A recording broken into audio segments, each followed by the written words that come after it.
from any limitations, or some people might even call them invisible walls. And the truth is they are invisible, because a lot of people unknowingly and unconsciously cause self-sabotage.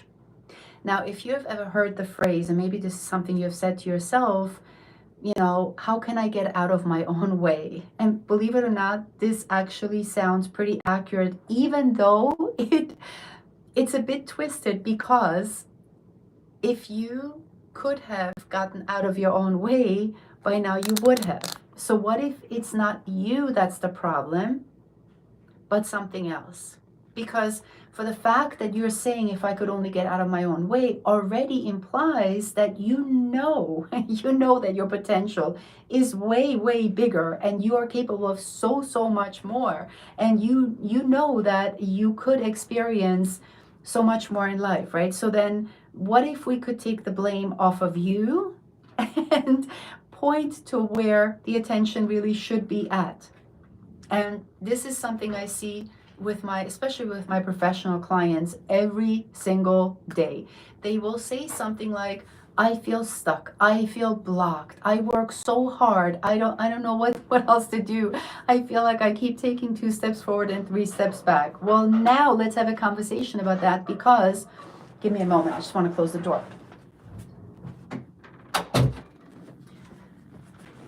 Because for the fact that you can realize that, already, believe it or not, you have already gotten a little unstuck. Now, before we get into the real meat of it, I would like to share with you just some, not all, this is not an exhaustive list, but some of the indicators, or you can call it proof in a pudding, or frustrations, or limitations that so many people put up with. And it's not like they want to put up with it, and yet this is what their life experience is, not realizing that they are not to blame for this, and they are not to shame for this and judge and criticize, but rather there's something else going on underneath the surface. So I'm going to just share a list with you. Again, this is not an exhaustive list, but just some examples so that you can understand and maybe identify if this is something that resonates with you, if this is something that you have been experiencing. For example, things like financial blockages, indecisiveness, anxiety of all kinds of forms, social anxiety, performance anxiety, fears and phobias, anxiety about the future, fear of death. Actually, the number one fear that I typically run into is fear of speaking. So many professionals have fear of speaking, where they're afraid to speak up in meetings. They're afraid to get into a confrontation. They're afraid to do cold calls. They're afraid to, talk to their boss, for example. Those are very, very, very common fears, but not useful and not practical. So, and remember, I'm sharing this list because I want to tell you exactly why people experience this. Fear of failure, fear of success, a lack of purpose, a fear of I'm not good enough. And obviously this is trickles into self-esteem issues, self-worth issues, self-confidence, right? Shows up in relationships mostly.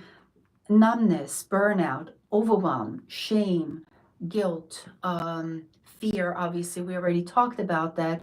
Even anger issues fall into this category, having a temper, feeling suppressed rage or something like that. Patterns of self-sabotage, patterns of procrastination, patterns of I should be more productive, I should be doing more, I should be further along, right? Those kind of self-imposed pressure that often kind of ruminates in the back of somebody's mind. A sense of powerlessness, control issues, chronic physical fatigue or chronic physical pain, which is also very, very common. Perfectionism, imposter syndrome. If you don't know what the term imposter syndrome is, it's this idea that, again, a lot of professionals experience, like, I feel like I'm a fraud, or I am not ready yet, or I don't have enough experience yet, or maybe I'm not as smart as I think I am, or, oh my gosh, what if I do these things and then the right answers don't come, or if I don't have the right information yet, feeling like I need to be further along, or, right? Um, a hard time setting boundaries, eating disorders are, again, a very, very big indicator, and that affects so many people. And they often think that it's about calories in and calories out. They often think that it's just a simple idea of, oh, I need to move my body more. And most of the time they'll say, but I've already done that. I've already been on every diet and I still can't lose weight, or I still don't feel like I'm skinny enough, whatever it might be, right? PTSD, post-traumatic stress disorder, a sense of chronic unhappiness, addiction, needless to say, right? People pleasing, afraid of confrontations, and playing small, right? So I want to just check in to see if I missed any comments here. Okay. So, and remember, this is the kind of stuff that keeps people stuck. This is the kind of stuff where my clients will say to me, I work so hard. I do all these things. I don't understand. I feel like I'm getting in my own way. And like I already said, this is sort of the wrong conclusion, because, and the other thing that I will hear very frequently, that so many people read self-help books, they watch the motivational videos, they listen to the podcasts, they, will take all kinds of self-help courses, self-development programs, and work on healing and all kinds of modalities. And it seems like nothing works. And it seems like I'm still in the same place. I don't feel like I'm getting a breakthrough. I don't feel like, right? And why is that? Again, remember, this is not because you're not working hard enough, or you're not investing yourself enough, or it has nothing to do with that. And it has all to do with the approach. And here's what I mean. A lot of people are trying to fix this stuff with logic and the conscious mind. And that's a good start. But if all of that time, money, energy trying with the conscious mind hasn't worked, now we need to look at the subconscious. And we need to look at basically what are the programs, okay, that are running underneath the surface, that are driving these beliefs, that are driving these emotions. Because very often, right, a perfectionist, basically they feel nothing is ever good enough. They're always picking on, oh, this isn't perfect yet, and that's not, oh, and I can't put that out there yet, and I'm not ready yet. And so think about how much frustration that will cause, how much waste of time that will cause, and how much delay something like that will cause. And so often people don't understand what's really going on. Actually, all these things that I mentioned show me and tell me that there's a lot of internal stress that you have been holding on to, that you haven't processed yet. And that then becomes a pressure cooker of negative emotions, of limiting beliefs, of inner conflicts, destructive thoughts, disempowering ideas and stories. And it's almost like repeating the same story over and over on rinse repeat, but unknowingly, because it's in your subconscious. That's the tricky part about this. And this is why something like rewiring the subconscious is so powerful and so effective, because we get to the root of the problem instead of just surface level, logically, right, talking about the problem and focusing on a diagnosis and a label and complaining about it and feeling bad for ourselves, which there's nothing wrong with it. But if those things haven't worked, we need to go look at the subconscious and understand what is the program that is running the show. And very often the program actually snuck in way before the age of 13, believe it or not. And that's why I keep saying people unknowingly sabotage their success, because it's not like they're doing it on purpose. It's not like this is something that, they set out to do, but it sort of happens behind the scenes. And that's the tricky part about it. But again, this is why rewiring the subconscious is so effective. And this is again where my clients will say, but I've already done all this meditation, and I do the affirmations, and I do the visualization, and I, practice manifestation. That's again, Yeah, it can work. But if underneath this, imagine that's like saying, but I keep cutting the grass. And, on the surface, the grass looks great. But then 2 weeks later, I see all these weeds again. Yeah, on the surface, optically, it may look great for a while and you might experience some temporary relief. But if there are still weeds growing in your garden, they will just continue to multiply. Unless we pull them out by the root, they will continue to multiply. And that's why this work of reprogramming the subconscious is so important and so valuable and so powerful, and anybody can do that. You see, and yet in a regular conversation, right, or with traditional tactics and tools and even therapy, this is not easy to spot. We've got to go at a deeper level into the, again, mind, which is the subconscious. And now you're going to start to experience some shifts and some changes. And now you're going to, as if, so many clients feel, oh my God, I feel like I'm so much more confident. I'm feeling lighter. I'm feeling happier. I feel more like me. And as weird as that sounds, yes, that is a very appropriate realization to have, because that's exactly what's happening.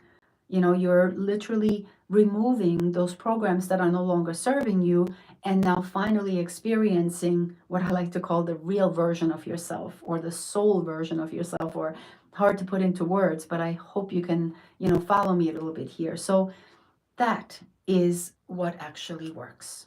And this is how you can get long-term results. And this is why, my clients walk away as me being their last resort. The reason I can share this with you is exactly because of that.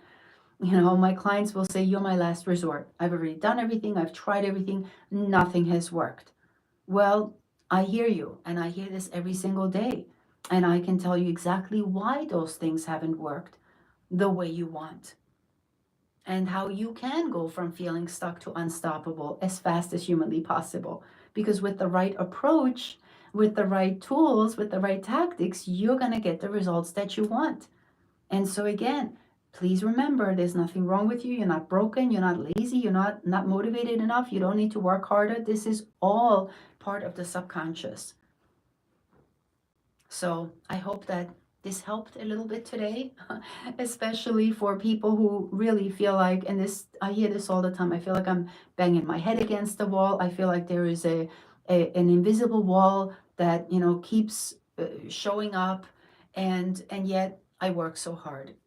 I get it. I understand. And then so often, even OCD, intrusive thoughts, right? Negative thinking. Yeah. And telling somebody like that, oh, just think positively, or you need to change your mindset and just calm down. It's the most disrespectful thing. It's extremely disrespectful, because as if that person logically didn't know that that's what they should, in quotation mark, be doing. But what if that doesn't work, right? What it's beyond, if it's beyond positive thinking, and what if it's beyond mindfulness? And what if it's beyond meditation? How many of my clients tell me that they have crippling, debilitating anxiety and they don't know what to do with themselves anymore, only to hear from some well-meaning sources, well, just get over yourself. Why are you anxious? There's nothing wrong. You should just relax. You should just be. Again, I roll my eyes, because that is actually quite demeaning, and like I said, it's disrespectful, because it's not a problem of logic. It's not a problem of thinking. The subconscious is our nervous system, is the body, right? That's where we need to work at. And often these stories and these old beliefs and negative emotions, they're bottled up inside of our nervous system and body. And when we do the work at that level, that's when you can begin to experience shifts and changes. And that's when you can finally get the healing that you really need. And you can even say that the root of all these issues is trauma. That's what psychology would call it. I mean, to be honest, to me, the word trauma is a label. It doesn't matter what we call it. What I do know for sure is that the root of all of this is internal stress that you have not yet been able to process and to resolve. And once you get to do that in a safe, comfortable, kind way, you will begin to see some shifts and transformations, and your life will change. So I hope this was useful. If you want to continue this conversation, you know where to find me. In my description, there should be a link that will direct you to a call. You can just book a time and we can continue the conversation. Would love to help you. Much love.